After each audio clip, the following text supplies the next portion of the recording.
Bonjour à toutes et à tous et bienvenue dans la semaine de l'écho sur France 24. Voici le programme. Quel bilan tirer de la tournée européenne de Xi Jinping? Pour la première fois depuis la pandémie de Covid-19, le président chinois est revenu en visite d'État sur le vieux continent. Une visite marquée par les tensions commerciales entre Pékin et Bruxelles. Et s'il y a un dossier qui illustre bien ces tensions commerciales, c'est celui des véhicules électriques. Bruxelles enquête sur les subventions chinoises au secteur, tandis que Paris a durci les conditions d'attribution du bonus écologique. Enfin, quel débouché pour les exportations chinoises alors que l'Union européenne et les États-Unis tentent de rééquilibrer leur balance commerciale avec la Chine. Tous ces sujets, nous en parlons justement avec nos invités. J'ai le plaisir d'accueillir sur ce plateau André Chieng. Bonjour. Bonjour. Vous êtes vice-président du comité France-Chine et président de la Société asiatique européenne de commerce. Avec nous également en plateau, Denis Jacquet, bonjour. Vous êtes entrepreneur basé à Miami, fondateur de Top Cream et auteur de Pourquoi votre prochain patron sera chinois. Deux autres invités nous accompagnent par visioconférence. Marie-Françoise Renard, bonjour. Vous êtes professeur d'économie à l'université de Clermont-Auvergne et auteur de La Chine dans l'économie mondiale. Et puis également avec nous par visioconférence, Isabelle Feng, vous êtes chercheuse associée à l'Asia Center et au Centre Perelman de l'Université libre de Bruxelles. Bonjour à vous également. C'est donc par Paris que le président chinois a commencé sa tournée européenne, la première depuis la pandémie de Covid-19. Une visite d'État au cours de laquelle Xi Jinping et Emmanuel Macron ont tenté d'aplanir les différends commerciaux entre leurs deux pays. Un marché chinois plus ouvert aux investisseurs étrangers et pas de surtaxation immédiate du cognac français. Des promesses accueillies positivement à Paris. On y écoute Emmanuel Macron et Xi Jinping.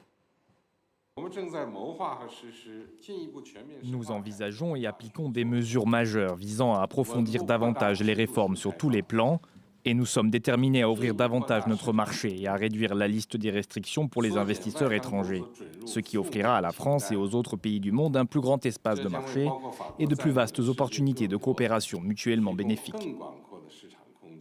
Soyez les bienvenus à participer au processus de la modernisation chinoise et à partager avec nous les opportunités générées par le développement de la Chine. Je remercie le président aussi de son ouverture quant aux mesures provisoires sur le cognac français et souhait de ne pas les voir appliquées pour ce qui est des mesures provisoires. Plus largement, nous souhaitons continuer l'accès au marché chinois dans les secteurs de l'agroalimentaire, de l'aéronautique, des cosmétiques, de la finance et l'agroalimentaire, en particulier, fait l'objet de plusieurs contrats importants signés aujourd'hui. On vient donc d'entendre le président français, juste avant lui le président chinois. Je commence avec vous, André Chieng. Vous étiez présent, vous étiez même maître de cérémonie de cette réunion officielle du Conseil d'entreprise franco-chinois qui s'est tenue lundi au théâtre de Marigny. Comment les chefs d'entreprise français et chinois ont-ils accueilli les promesses de Xi Jinping d'ouvrir davantage le marché chinois aux investisseurs français ?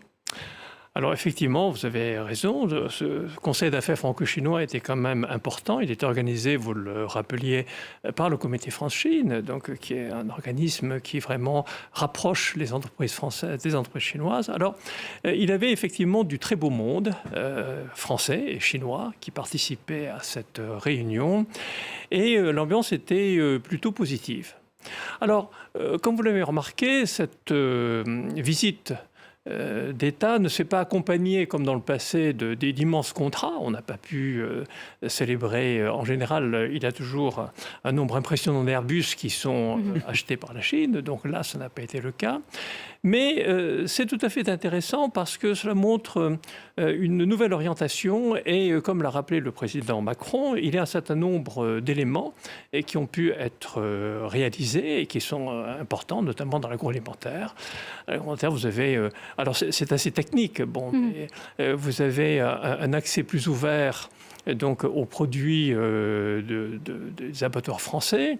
Et puis vous avez un certain nombre d'accords, par exemple sur les questions de zonage. Alors c'est très technique, mais ça signifie que par exemple, lorsque vous avez des animaux qui sont atteints de maladies, Habituellement, quand un pays est atteint de grippe aviaire, par exemple, eh bien, toutes les exportations de ce pays sont interdites sur la Chine. Donc là, on a pu obtenir un zonage, c'est-à-dire que si une région est atteinte, eh bien, cela n'empêche pas d'autres régions françaises d'exporter. Voilà. Donc c'est très technique, mais c'est quand même... Il y a eu des avancées, donc quand même, selon vous, et une certaine ouverture. Alors, c'est intéressant. D'autres préoccupations des chefs d'entreprise concernaient les cosmétiques, par exemple. Bon, dans les cosmétiques, il y a aussi des avancées qui ont pu être faites. Donc, il n'y a rien de très spectaculaire, mais il y a quand même un développement intéressant pour... Des avancées à petits pas. Absolument. Alors, je me tourne vers vous, Isabelle Feng. Cette promesse qu'on a entendue d'une plus grande ouverture du marché chinois aux investisseurs étrangers, elle intervient alors qu'une étude vient d'être publiée ce vendredi, une étude qui démontre que les entreprises européennes se détournent de plus en plus de la Chine. L'étude, elle a été effectuée par la Chambre de commerce européenne en Chine et elle souligne que les entreprises étrangères se sentent moins bien accueillies qu'auparavant. Est-ce que les promesses de Xi Jinping sont à même de changer la donne ? Si on regarde les chiffres des investissements étrangers en Chine, on croit difficilement que le discours bienveillant envers le monde de business étranger, ça pourrait changer. Car quand on a vu ce qui s'est passé, si on regarde les chiffres d'investissement en Chine en 2023, et maintenant il est tombé à un niveau aussi bas il y a 30 ans. Et la visite du président chinois en France, effectivement, ça nous a bien montré que l'époque des gros contrats est bien révolue. Et la Chine, en visitant la France, et derrière, c'est le marché Europe, c'est le marché européen que le président chinois voudrait obtenir plus d'ouverture. Car aux yeux de la Chine, la France, en effet, n'a jamais été un grand partenaire commercial. Si on regarde les chiffres de FMI publiés en 2022, la France est que le 21e fournisseur pour la Chine et le 23e client pour la Chine. C'est-à-dire également pour la France, parce que pour l'exportation française dans le monde entier, la part qui est partie sur le marché chinois, c'est seulement un peu plus de 4%. Mais ce qui est important pour la Chine, pour le président Xi, c'est le pouvoir de la France au sein de l'Union européenne. C'est donc comment dissuader l'Union européenne de ne pas imposer des sanctions pour les véhicules électriques chinois, par exemple, et aussi d'autres soucis qui sont dans la tête du président Xi Jinping, la surcapacité industrielle chinoise. On en reparlera de cette question. Il y a débat justement dessus entre les Européens et les Chinois. Mais avant, Denis Jacquet, dans quelle mesure la Chine a-t-elle aujourd'hui besoin de s'ouvrir davantage aux investissements étrangers, puisqu'on aborde cette question des investissements? Bon, je ne veux pas avoir la prétention de connaître mieux la Chine que certains des participants de ce plateau, mais la Chine ne fait, un peu comme nous tous, mais peut-être plus que d'autres, avec les Américains, qu'en fonction de ses propres intérêts. Bon, c'est un pays de commerce de façon millénaire, et ils ont toujours dominé le monde, y compris plusieurs siècles, par le commerce. Bon. Petite différence maintenant avec ce dirigeant-là, qui a des volontés un peu plus guerrières masquées, qui n'étaient pas très coutumières pour un dirigeant chinois, qui avait une culture plutôt centripète que centrifuge, comme on dit avec ces deux affreux mots. Donc, mais la première chose, c'est que on a regardé avec beaucoup de condescendance la Chine pendant ces 30 dernières années, soit avec beaucoup de condescendance, soit on ne l'a pas regardé du tout. Et donc, du coup, on ne l'a pas vu monter en gamme. On n'a pas vu les investissements qu'elle faisait, on n'a pas regardé ses plans quinquennaux et, en général, l'extrêmement bonne réalisation de ces plans. On n'a pas vu que progressivement, c'est un pays qu'on accusait toujours de copier et qui faisait mieux que nous sur un certain nombre de domaines. Et il a vraiment fallu qu'Eric Schmidt de Google dise il y a 5-6 ans, la Chine est en train de devenir notre égal progressivement sur l'intelligence artificielle pour que tout à coup, les Américains s'excitent et se disent il faut qu'on prenne des mesures relativement fortes pour se donner le temps de rattraper des choses qu'on est en train de perdre de l'autre côté. Bon. Après, Trump est arrivé à taper du poing sur la table, alors plus ou moins adroitement comme Trump sait le faire, mais néanmoins, c'était révélateur que tout à coup, il y avait une prise de conscience. En Europe, on n'a rien vu. Bon. Donc, mais au-delà de ces considérations, c'est-à-dire que c'est des questions importantes et on va y revenir, mais sur la question des investissements, la Chine, elle a attiré depuis plusieurs décennies les investissements en provenance du monde entier. Aujourd'hui, comment peut-elle les attirer davantage, puisqu'on voit, on a vu cette enquête qui dit qu'aujourd'hui, il y a plus de défiance. Mais en réalité, c'est que la Chine n'a plus besoin d'autant d'investissements étrangers. Alors, on a tous besoin d'investissements étrangers parce que de l'investissement, c'est de l'argent, c'est du capital, c'est du profit, c'est de la croissance. OK, théorie économique de base. Mais en réalité, la Chine a tellement progressé dans tous les compartiments qu'elle n'a pas besoin de l'Europe aujourd'hui. C'est-à-dire qu'aujourd'hui, vous prenez l'Allemagne, qui était la mécanique de guerre de l'Europe aujourd'hui, mais l'Allemagne va chercher en Chine maintenant des innovations. Vous dites juste une chose, vous dites que la Chine n'a pas besoin de l'Europe, mais si elle n'exporte plus vers l'Europe, elle a un problème de débouché. Là, vous me parliez des investissements. Je dis aujourd'hui, elle a moins de problème de besoin d'investissement pour découvrir des secteurs qu'elle maîtrise déjà. Je vous rappelle, ces avions vont là, elle lance des fusées, elle fait des véhicules électriques. Aujourd'hui, elle a appris tout ce qu'elle avait à apprendre et aujourd'hui, elle commence à nous apprendre des choses. Donc, le fait d'avoir besoin d'un investissement massif des autres pays pour se développer, c'est plutôt derrière elle. Maintenant, elle en a besoin parce que c'est 1,5 milliard de personnes, c'est 200 millions ou plus ou moins qui sont toujours sous le seuil de pauvreté. Il faut les faire monter en niveau. Donc elle fait deux choses. Elle investit sur les territoires moyens, tout le contraire des pays occidentaux qui abandonnent leur territoire en disant c'est d'ici qu'on va réussir à les faire monter. Donc elle a effectivement besoin d'investissements supplémentaires. Mais la Chine, une fois qu'elle fait mieux que les investisseurs qui sont venus chez elle, elle les prie gentiment d'aller retourner sur leur précaré parce que maintenant, les voitures, je les fais à votre place, les avions, je les fais à votre place, l'espace, je le fais à votre place, l'intelligence, je le fais à votre place. Donc on a quand même entendu le président chinois essayer de rassurer, dire aux investisseurs, vous êtes les bienvenus, il est invité en France, il ne peut pas dire réformer en matière de réglementation. Je ne veux pas. Il y a 447 millions d'habitants en Europe, bien évidemment que c'est un très gros marché. André Tcheng, vous voulez réagir ? Bien moins que la zone. Et puis les Américains sont encore plus hostiles parce qu'ils voient mieux ce qui les attend.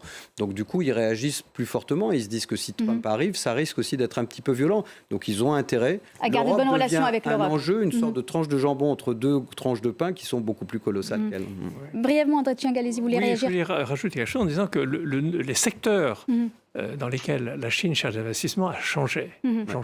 Effectivement, ce ne sont plus les grandes industries, c'est pour ça qu'il n'y a pas des investissements énormes, mais on l'a rappelé tout à l'heure, c'est le secteur des services, le secteur de la finance, le secteur du médical, donc secteur qui... Il y a quand même besoin d'investissement dans certains secteurs. Il y a effectivement des besoins d'investissement et où la Chine est prête à ouvrir son marché.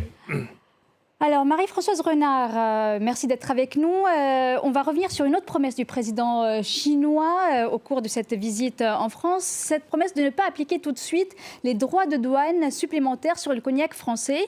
Il y a eu aussi des accords, on en a parlé tout à l'heure, pour faciliter l'accès de certains produits agricoles français sur le marché chinois. Est-ce que le président Xi Jinping attend des contreparties selon vous ?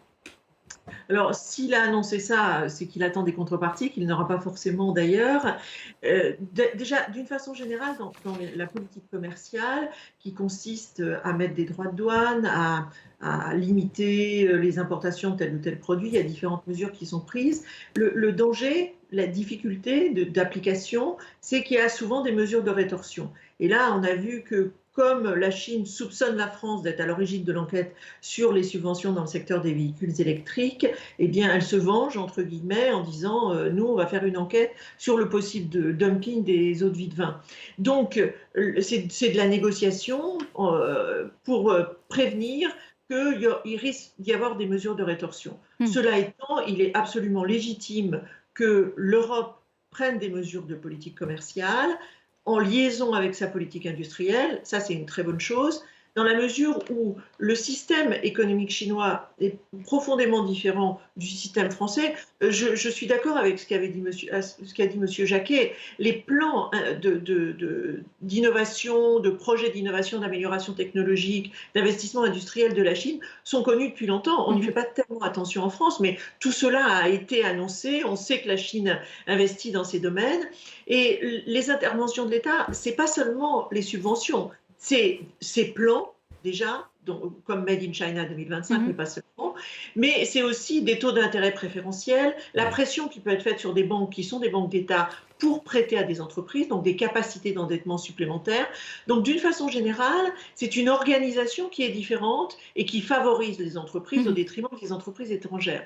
Et donc, dans ces conditions, ce qui est logique de faire de la part de l'Europe, c'est de dire, voilà, quelle est notre stratégie, quels sont les secteurs que l'on veut continuer à développer, que l'on veut voir présents pour des raisons stratégiques sur notre territoire, et donc on n'acceptera pas une concurrence qu'on considère comme déloyale. Mais un certain nombre de ces mesures, encore une fois, sont souvent difficiles à mettre en place, néanmoins il faut les prendre. Alors, des mesures difficiles à mettre en place, mais l'urgence se fait sentir parce que cette visite du président chinois en France, elle intervient alors que le déficit commercial ne cesse de se creuser entre les deux pays. En 2023, le déficit de la balance commerciale française avec la Chine a dépassé les 46 milliards d'euros contre moins de 6 milliards en 2000, soit juste avant l'entrée de la Chine à l'Organisation mondiale du commerce. On va commenter ces chiffres d'abord avec vous, André Chieng. Dans quelle mesure l'entrée de la Chine à l'OMC, l'Organisation mondiale du commerce, explique-t-elle le creusement du déficit commercial de l'Union européenne et de la France avec la Chine? Est-ce que cela s'est traduit par exemple par une accentuation des spécialisations de chaque région, de chaque pays? Alors effectivement, vous avez raison, depuis l'accession de la Chine à l'OMC, la Chine est devenue, comme on le dit, l'atelier du monde. En fait, c'est une expression qui est trompeuse parce que ce n'est plus seulement l'atelier du monde. Bon, il faut bien se rendre compte que la Chine, comme on l'a dit tout à l'heure, a une véritable politique industrielle. Et il faut voir qu'actuellement, la Chine est vraiment la première puissance industrielle au monde. Donc, si vous prenez la valeur ajoutée industrielle dans le monde, la Chine représente à peu près 31% de valeur industrielle. Et je vous rappelle que l'ensemble des pays de l'OCDE représentent actuellement moins de 50%. Et comme la part de l'OCDE diminue alors que la part de la Chine augmente, on risque de se retrouver à une parité. C'est-à-dire que l'industrie chinoise a représenté autant que toutes les industries des pays de l'OCDE. Donc, c'est cette spécialisation industrielle de la Chine qui, effectivement, explique aussi en grande partie donc le creusement du déficit commercial. Donc il y a en effet une agressivité commerciale chinoise qui est forte. Il faut constater aussi que malheureusement il y a une désindustrialisation des pays européens et notamment de la France. Une désindustrialisation, Marie-Françoise Renard, choisie par les pays européens et notamment par la France et qui se reflète aussi par une plus grande spécialisation dans les services. Vous le disiez d'ailleurs, si on regarde la balance des services, la France est excédentaire avec la Chine. Oui, la France est excédentaire en matière de services. On parle toujours du déficit commercial sur les biens. Donc, comme cela a été dit, effectivement, il y a une désindustrialisation qui a correspondu au fait que peut-être, on va dire un peu à la louche, à partir du moment où on a eu cette forte concurrence du pays du sud-est asiatique dans les années 80, on s'est dit finalement on va laisser l'industrie aux pays émergents et en développement et nous on va devenir des sociétés de services, c'est plus propre et plus enrichissant que l'industrie. Et il y a eu une désindustrialisation, une financiarisation de l'industrie qui a entraîné un éclatement de certains groupes, etc. Bon, je ne veux pas revenir là-dessus. Et donc, on est devenu effectivement un pays producteur de services et on a un excédent commercial qui est, je crois que en 2023, l'excédent commercial a été de 30 ou 40 milliards d'euros pour la France. Alors, c'est surtout les services financiers. Le premier poste de service à l'exportation, ce sont les services aux entreprises. Ça montre la forte internationalisation des entreprises françaises, ça montre la fragmentation des chaînes de valeur. Et donc, on exporte des services juridiques, des services financiers, des services d'architecture, de publicité, de la recherche-développement, etc. Ça, c'est le premier poste. Le deuxième poste, ce sont les voyages, c'est-à-dire les étrangers, en l'occurrence les Chinois, qui viennent en France, qui dépensent en France, qui font des trajets, etc. Donc le poste de voyage est le deuxième poste après les services aux entreprises. Le poste transport était plutôt déficitaire, avec quand même, on peut noter, une très forte amélioration du transport maritime. Donc cela ne compense pas notre faiblesse dans l'industrie.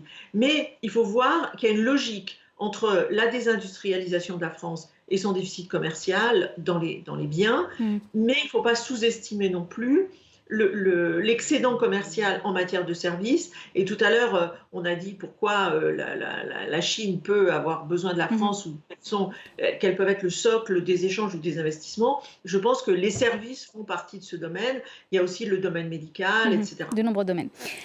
Denis Jacquet, regardons aussi la situation aux États-Unis, parce qu'on a vu le déficit depuis 2 décennies, un peu plus, entre l'Union européenne et la Chine. Il s'est creusé aussi entre les États-Unis États-Unis et la Chine. Les États-Unis qui importent la plupart des biens de consommation courante de Chine. Alors, on a vu d'abord Donald Trump qui voulait un peu renverser la donne, puis Joe Biden également avec son Inflation Reduction Act qui a cherché à protéger certains secteurs. Est-ce que les États-Unis ont réagi avant l'Union européenne et est-ce qu'ils sont capables de renverser un peu la donne ? En fait, il y a deux choses. Les États-Unis continuent à investir dans leur avenir, ce que ne fait pas l'Europe. Donc, forcément, quand vous avez un endettement gigantesque aux États-Unis, vous avez quand même des petites chances de pouvoir leur payer un jour. Pour l'Europe, c'est juste mission impossible. C'est-à-dire que tant que vous ne créez pas les conditions de votre future richesse, pour l'instant, on ne fait que créer les conditions de notre future pauvreté. Donc, la grande différence entre l'Europe et les États-Unis, c'est que les États-Unis continuent à risquer, continuent à investir et investir dans les secteurs qui vont faire la domination mondiale demain. Donc déjà, quand on a cette puissance-là et qu'on peut lutter à armes égales, on est quand même un petit peu plus serein. Bon. Donc ça, c'est la première chose. La deuxième, c'est qu'effectivement, Trump est capable...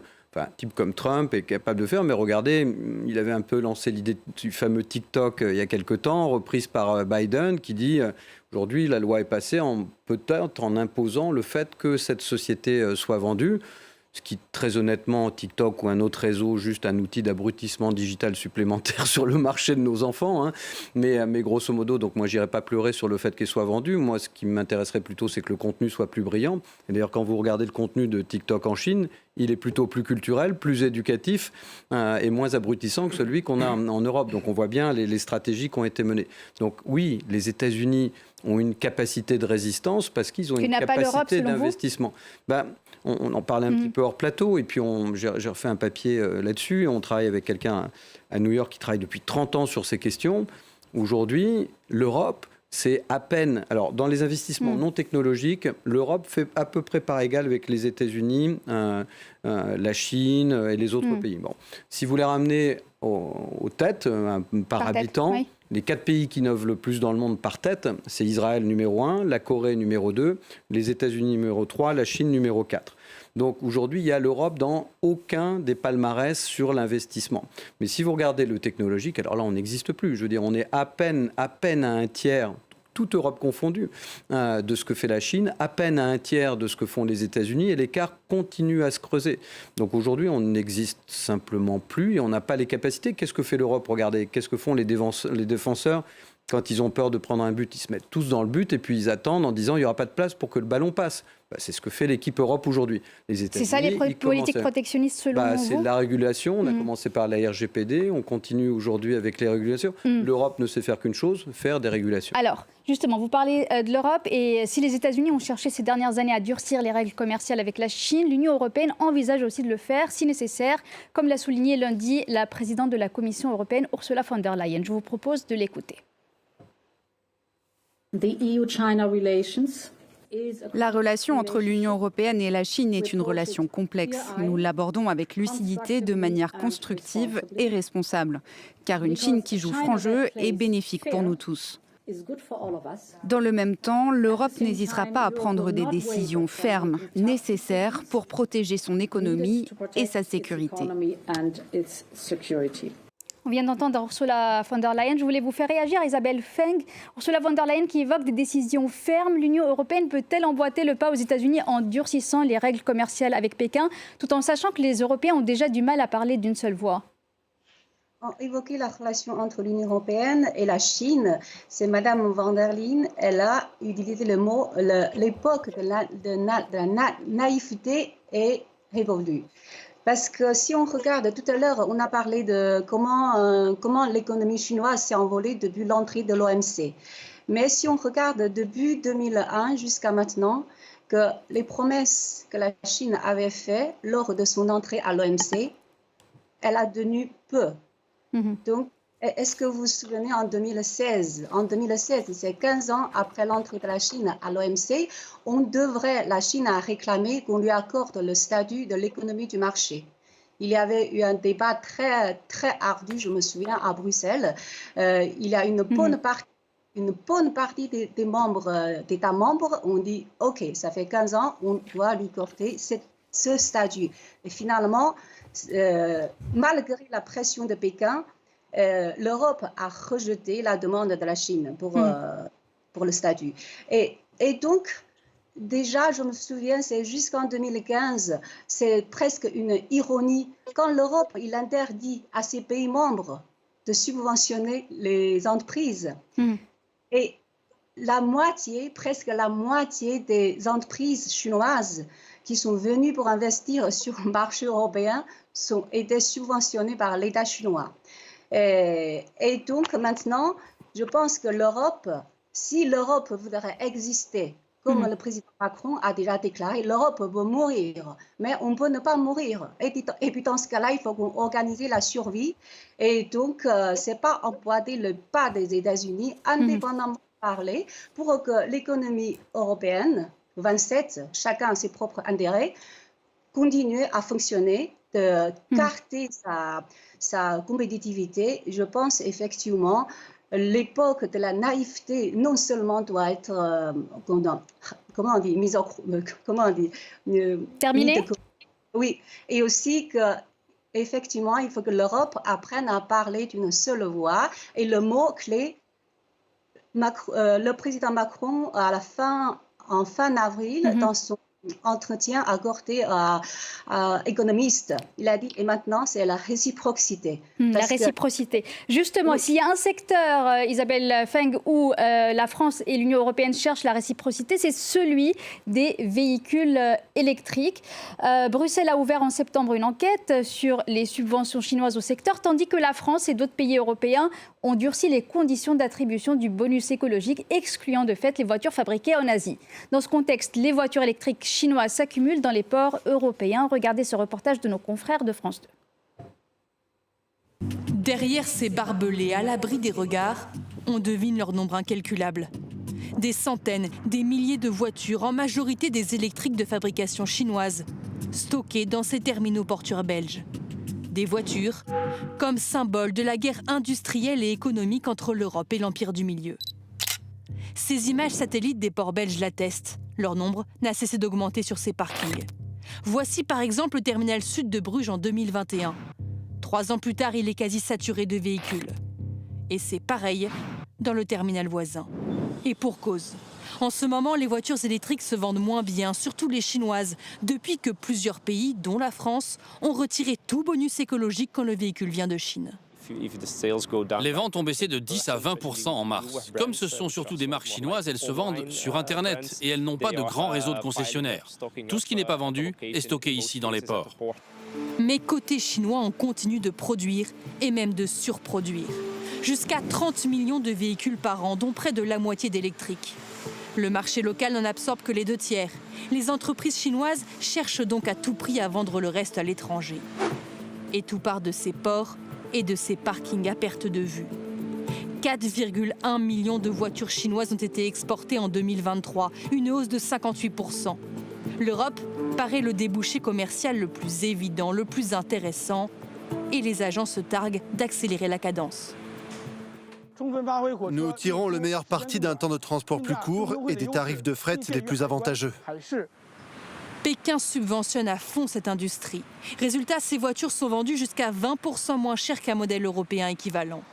De quoi faire grincer des dents le vieux continent. La Commission européenne a lancé une enquête pour évaluer cette concurrence que certains jugent déloyale. Depuis le 7 mars, les véhicules chinois sont tous comptabilisés. Les droits de douane pourraient dès juillet être augmentés. On ne peut pas laisser les ventes de véhicules importés de Chine se développer aussi rapidement. Et donc on a un changement de pied, si on veut, des politiques publiques qui étaient jusqu'ici très accueillantes aux véhicules chinois. Aujourd'hui, on ne veut pas que ça se fasse à n'importe quel prix. Et on ne veut pas saborder notre industrie automobile. Alors d'ici que la réglementation change, les Chinois se précipitent pour envoyer le plus de véhicules possible. Les ports d'Anvers et de Bruges s'attendent à recevoir encore jusqu'à 1 million de véhicules supplémentaires. Côté politique, les négociations s'annoncent complexes. Car augmenter le droit de douane des véhicules chinois, c'est prendre le risque que Pékin prenne des mesures de représailles dans d'autres secteurs. Et pour parler de ce secteur, je vais commencer par vous, André Chieng. Est-ce que ce virage vers l'électrique qu'on observe dans de nombreux pays du monde est en train de faire de la Chine la première puissance automobile mondiale? C'est ce que constatent déjà certains spécialistes du secteur. Oui, alors effectivement, cette question est complexe, mais par rapport au reportage que nous venons de voir, je me permets de rajouter quelques éléments. C'est-à-dire qu'il faut bien comprendre qu'il y a vraiment une politique industrielle de la Chine. Quand la Chine s'est intéressée à l'automobile, elle s'est rendue compte que dans les véhicules thermiques, elle avait à peu près entre 100 et 150 ans de retard par rapport à la Grande-Bretagne, l'Allemagne, la France et les États-Unis. 50 ans de retard, 60 ans de retard sur le Japon et même 30 ans de retard sur la Corée. Par conséquent, il était impossible pour la Chine de rattraper ce retard. Alors qu'est-ce qu'elle a fait ? Eh bien, elle a tout misé sur l'électrique. C'est ce que les Américains appellent la stratégie de leapfrog, donc le saut de grenouille. C'est-à-dire qu'elle a complètement court-circuité les véhicules traditionnels et ça fait plus de 10 ans qu'elle fait de la recherche et du développement sur les véhicules électriques. Donc, ce que dit votre reportage est vrai. Donc, il y a eu des subventions au départ. Mais je vous rappelle que tout le monde fait cela. Airbus, au départ, donc, a été lancé par l'Europe avec des subventions massives. C'est ce que le reprochent les Américains, d'ailleurs. Donc, la Chine a commencé par faire subventions. Mais ensuite, il faut bien constater qu'actuellement, les véhicules chinois sont non seulement bon marché, donc, mais ils sont également extrêmement performants. Je rappelle, c'est la même chose, tout à l'heure, le reportage disait les véhicules chinois sont 20% moins chers que les véhicules électriques fabriqués en Europe. Mais il faut constater que les véhicules électriques chinois vendus en Europe sont vendus beaucoup plus chers qu'en Chine même. Donc ça montre un peu l'écart de productivité qu'il y a entre les deux industries. L'écart de productivité du travail, donc en termes de coût du travail. Ce n'est pas seulement du travail, c'est vraiment ce qu'on peut appeler la productivité totale des facteurs. Si vous voulez. Donc il y a le travail, bien sûr, mais ce n'est pas tellement le travail, parce que vous savez, la Chine n'est plus tellement un pays low cost en termes de salaire. Denis Jacquet, vous qui êtes installé à Miami, est-ce que vous avez vu de plus en plus de véhicules électriques chinois dans les rues, ou c'est plutôt des véhicules thermiques et des Tesla fabriqués aux États-Unis notamment qui dominent encore? Bon, alors pour la petite touche humoristique, mais Miami c'est une ville bling bling, personne ne va s'acheter un véhicule chinois, hein. Donc en gros c'est Tesla, voilà, donc j'ai une Tesla. Bon, il y a aussi une ou deux autres marques, Polar, etc. Enfin, il y a trois autres marques américaines qui ont d'ailleurs des difficultés, mais effectivement, monsieur le rappelle très bien, aujourd'hui à nouveau c'est une espèce d'aveuglement et de discours de dupe. Je veux dire, d'une façon ou d'une autre, on subventionne tellement de nos industries, donc l'écart, il ne se fait plus véritablement ici. Les États-Unis ont subventionné l'énergie depuis 2 ou 3 ans. Quand vous voyez le nombre de réimplantations aux États-Unis d'industries qui vont pour des coûts d'électricité, enfin, je ne sais pas si vous avez vu ce coup de gueule de ce pauvre garçon dirigeant d'une PME hier qui dit « ça y est, je mets la clé sous la porte parce que ma facture passe de 15 000 à 400 000 euros l'année prochaine, je n'arrive pas à m'entendre avec l'EDF ». On est en train de décimer notre industrie. Rappelons-nous aussi... Donc les subventions sont nécessaires selon vous? À un moment donné, si vous voulez, quand en plus on décime son économie pendant le Covid, aujourd'hui, toutes les boîtes, on a le record en 30 ans du plus grand nombre de faillites de PME en France. Et ça, c'est les PGE, ça va directement à la liquidation, les banques ne les soutiennent pas. Mais c'est des faillites qui auraient eu lieu avant et qui ont été retardées, non? Non, c'est simplement qu'à un moment donné, on leur a juste arrêté leur activité, que maintenant on leur demande de rembourser le courant, plus... les PGE, les gens ne peuvent pas. Les PME en France n'ont pas de capital et pas de trésorerie. Bon, donc, ce que je veux dire par là, c'est qu'aux États-Unis, la marque phare reste Tesla et les villes riches, c'est-à-dire les villes côtières, achètent du Tesla. Pour l'instant, la prédominance... Et il y a la protection au-delà donc, des villes côtières de Miami. Il y a cette Inflation Reduction Act de Joe Biden qui veut protéger ce secteur. Et puis dans le centre des États-Unis, avant de voir des voitures chinoises, c'est pour ça qu'aujourd'hui, les Chinois sont tellement intéressés par le marché européen, sachant qu'aujourd'hui, le prix des véhicules électriques, avec les écarts de richesse qu'on a dans nos économies, c'est juste pas possible pour quelqu'un qui gagne un SMIC ou amélioré. C'est quand même l'essentiel de notre population. Donc c'est une question de coût aussi. Les Chinois seront plus forts que nous là-dessus parce qu'ils savent effectivement produire. Et encore, comme il le dit très bien, ils ne sont pas encore au taquet du prix qu'ils pourraient offrir à un consommateur européen. On reviendra vers vous, mais... Je rappelle juste rapidement, s'il vous plaît. Vous parlez de Tesla. L'une des plus grandes usines de Tesla au monde se trouve à Shanghai. Oui, il y a aussi une production en Chine. Marie-Françoise Renard, les Européens ont donc ouvert une enquête autour des subventions chinoises sur les véhicules électriques. Et certains pays comme la France excluent désormais ces voitures des bonus écologiques. Est-ce que les Européens ont tardé à se rendre compte de l'ampleur de la concurrence chinoise dans ce secteur? Alors, cela a été rappelé tout à l'heure. Moi, je le dis très souvent, je ne crois pas du tout à la naïveté de l'Europe. L'Europe, elle n'a pas été naïve. Elle a servi ses intérêts de court terme. Elle ne voulait pas de faire de politique industrielle. Le problème de l'Europe, comme on le sait, c'est l'Europe. Les États-Unis sont un pays, la Chine sont un pays, l'Europe c'est une multitude de pays qui ne sont pas toujours d'accord et souvent même en désaccord. Et donc on ne voulait pas faire de politique industrielle. Et je crois que c'est ça le gros problème. On n'a pas choisi de stratégie dans ce domaine. On est un peu mis devant le fait accompli, même s'il y a quand même depuis quelques années des efforts qui ont été faits dans ce domaine sur les batteries, etc., et que l'Europe n'est pas inexistante.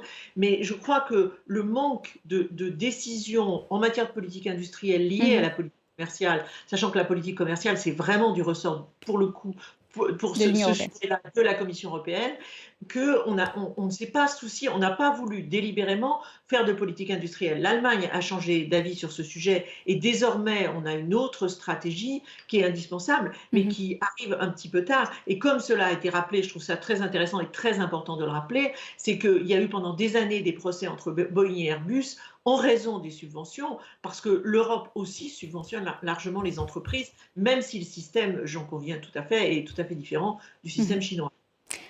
Alors, on continue d'en parler avec vous cette fois, Isabelle Feng, parce qu'on le voit, l'accès au marché américain et européen devient un peu plus compliqué pour les exportations chinoises, en tout cas de véhicules électriques. On l'a vu aux États-Unis avec l'Inflation Reduction Act, en Europe avec les annonces d'Ursula von der Leyen, avec l'enquête. Où ira cette production, même cette surproduction de véhicules fabriqués en Chine? Le gouvernement peut-il envisager de faciliter l'achat de ces véhicules par les consommateurs chinois à travers, par exemple, des mesures d'aide, des bonus écologiques, ou va-t-il plutôt privilégier les exportations vers d'autres pays, les pays en développement, les pays émergents? Je voudrais tout à l'heure ajouter un petit mot sur est-ce que la Chine a besoin d'investissements étrangers? Effectivement, je pense qu'il n'a jamais autant besoin que maintenant. Parce que maintenant, le marché chinois, il est très morose. Le morose, c'est un mot quand même assez gentil parce que la capacité industrielle chinoise, ce sera très difficile pour que le besoin domestique de l'absorber. Parce que maintenant, ce que j'ai vu en Chine, j'ai récemment été, c'est-à-dire, c'est pour ce marché, souvent on dit c'est un marché de 1,4 milliard de consommateurs. Aucune entreprise ne peut s'offrir de luxe de s'en passer. Sauf que maintenant, ce énorme marché, les consommateurs, ils en manquent une chose, c'est la confiance. Ils ont plus cette confiance qu'ils avaient jusqu'à 2020. Donc, c'est les 3 ans de zéro Covid qui ont cassé cette confiance. Et donc, maintenant, au lieu que nous, en Europe, on a connu une, inflation. Les prix dans les supermarchés augmentent. Et moi, j'ai constaté les prix dans les supermarchés en Chine, ça même baisse. Parce que les consommateurs, ils s'inquiètent pour leur avenir, ils ont des épargnes, mais pour dépenser, ils n'ont plus cette insouciance comme avant. Et donc, c'est pour cette raison-là, c'est les consommateurs européens, c'est dans leur pocket, leur poche, que le OV chinois peut trouver plus d'opportunités. Et aussi, j'ai un mot à ajouter pour les subventions étatiques. Effectivement, quand on regarde l'histoire de l'industrie européenne ou américaine comme Airbus, Boeing, même des entreprises privées comme Intel, comme Apple, tous ont presque commencé par les commandes d'État de la ministre de Défense, Pentagone. Mais la différence, c'est-à-dire, il ne nie pas. On le dit dans l'histoire de livres, quand on regarde tous ces bouquins biographiques, on voit bien à quelle époque ils ont reçu une commande de Pentagone, par exemple. Il n'y a pas de secret, il n'y a pas d'opacité. Pour vous, il n'y a pas assez de transparence en Chine par rapport aux subventions. Je fais réagir André Cheng aussi rapidement là-dessus. Si on parle du soutien des subventions aux entreprises chinoises, est-ce qu'on a une transparence similaire à ce qu'on retrouve en Europe ou aux États-Unis? Il faut bien reconnaître qu'il n'y a pas de transparence effectivement en Chine, mais je voudrais revenir un petit peu. Moi, je pense qu'on exagère un peu donc, cette atonie de la consommation en Chine. Bon.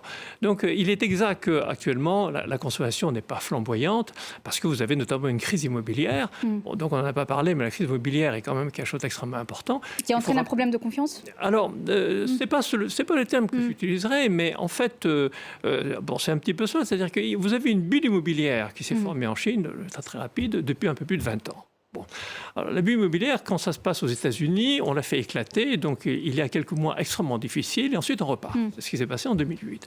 En Chine, on essaie de faire dégonfler la bulle immobilière, donc ça prend beaucoup plus de temps, et par conséquent, ça fait 2 ou 3 ans que cette bulle est en train de dégonfler, et pendant qu'elle se dégonfle, les consommateurs, effectivement, sont un peu dans l'attente. Mais je pense que c'est quelque chose... Pour vous, c'est temporaire et c'est pas structurel. Mais il y a un autre événement qui est quand même extrêmement important. On manque de temps très rapidement. Actuellement, il y a toute une politique de remplacement du vieux par du nouveau. C'est-à-dire que la subvention, donc on incite les consommateurs et les industries chinoises à remplacer leurs vieux équipements par de nouveaux équipements. Merci beaucoup, c'est la fin de ce numéro de la semaine de l'Écho. Merci à vous tous d'y avoir participé. Un grand merci également à toute l'équipe technique en régie et à Farah Bouchrak pour son aide précieuse à la préparation de cette émission. Au revoir.